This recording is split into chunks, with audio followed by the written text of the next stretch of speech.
Taphataan sarara fuulduraa Liivarpuul Diyaagoo Jootan balaa konkolaataa isa mudatiin umrii isaa waggaa 28ffaatti obboleessa isaa Andiree jedhamu waliin addunyaa kanarraa du'aan boqotan. Balaan konkolaataa kun Ispeen bulchiisa kutaa Zaamoor jedhamu keessatti mudate. Humni nageenya Ispeen akka jedhetti obboleewwan lameen konkolaataa Laambargiinii ittiin imalaa turanirra balaan ga'uun lubbuu isaanii darbuun ibse. Diyaagoo Jootan jaalallee isaa waggaa dheeraadhaaf waliin turanii fi ijoollee sadii waliin qaban Ruutee Kaardoos jedhamtu waliin kan raawwate waxabajjii 22 ture. Diyaagoo Jootan bara tapha darbee kana Liivarpuul waancaa Pirimeer Liigii akka injifatu gumaacha olaanaa taasiseera. Ayyaa du'aa nama hin sodaatu hin safeeffatu egeree namaaf hin yaadu. Poorchugaal daraaraa ishee ibidda konkolaataatiin dhabde. Guyyaa 10 dura gaa'ela godhatee akkuma hiriyoota isaa kaanii ilmaan horee dhungachuuf kunuunsee guddisuuf haadha daa'ima isaa waliin karoora maatii isaa ni guduunfatee haadha manaa isaa waliin jaalala dammadaamuu waliin arraabuuf akka karameellaa alanfatee mi'aa isaa xuuxuuf egeree isaa jaalalaan dheeressuuf waadaa isaa haaromfatee garuu uuman hin eeyyamne. Guyyaa 10 qofa cidha sana booddee eeyyamee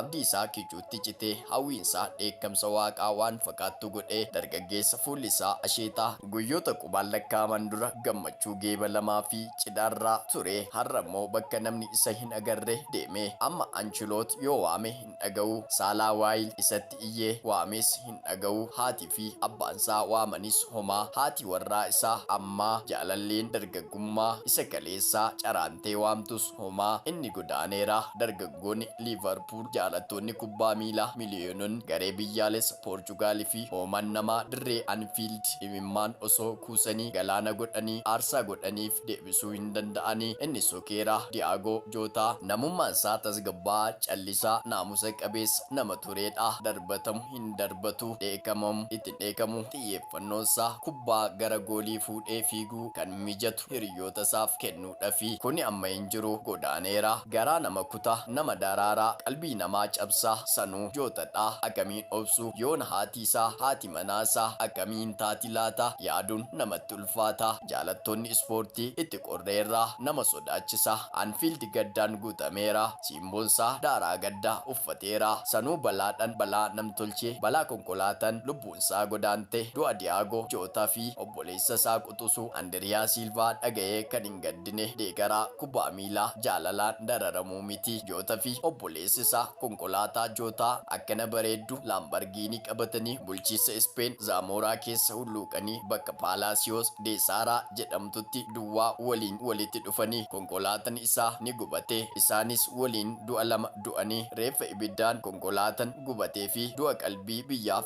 jaalatoota ispoortii gubee baay'ee nama gaddisiisa. Dhaggeeffattoota koo jireenyi lafa kanaa yeroo xinnoodha. Gaarummaa fi jaalala waliif haa qabaannu. Hamaa walirratti yaaduu haa dhiisnu. Waliif haa dhamaanu. Waliif haa gaddinu. Waliif haa dhiphannu. Nuti wal jaalachuun dirqama uumamaati. Kanaafi seenaa kana dhaggeeffatanii waan baay'ee akka irraa baratan hawwii koodha. Seenaa kana seenessuun kan si faana ture ani Qaxalee keessaniif tudha. Waan na dhaggeeffataniif kabaji keessan guddaadha. Horaa bulaa deebanaa.